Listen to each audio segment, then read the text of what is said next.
ఖమ్మం జిల్లా సత్తుపల్లి నియోజకవర్గం కల్లూరు మండలంలోని యజ్ఞనారాయణపురంలో ఎన్టీఆర్ విగ్రహావిష్కరణ కార్యక్రమం ఘనంగా జరిగింది. ఈ కార్యక్రమంలో ఎన్టీఆర్ తనయులు Nandamuri Ramakrishna, NTR literature committee chairman, Telugu Desam polit bureau సభ్యులు టీడీ జనార్దన్ ముఖ్య అతిథులుగా పాల్గొని విగ్రహావిష్కరణ చేశారు.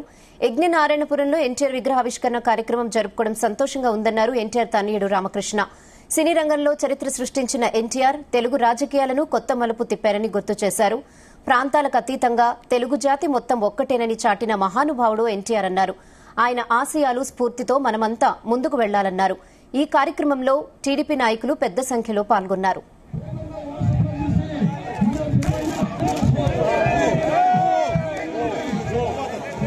ఎన్టీ రామారావు గారు ఆ కాలంలో ఉద్యోగం వచ్చింది, ఉద్యోగానికి వెళ్ళాడు. సబరిస్తారు కంటే పెద్ద ఉద్యోగం కింద లెక్క. ఆ రోజుల్లో బిఏ చదివితే పెద్ద చదువు కింద లెక్క.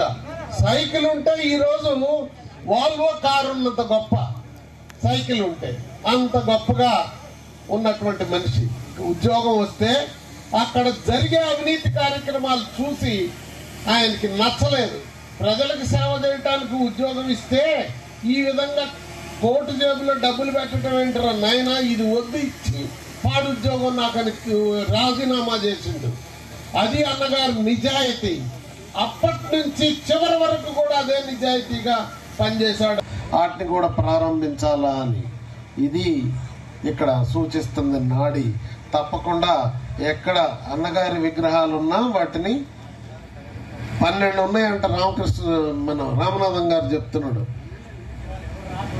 తప్పకుండా మనం అన్ని చేద్దాం, ప్రజల ఆకాంక్షలను నెరవేరుద్దాం అనేది చెప్తున్నాం.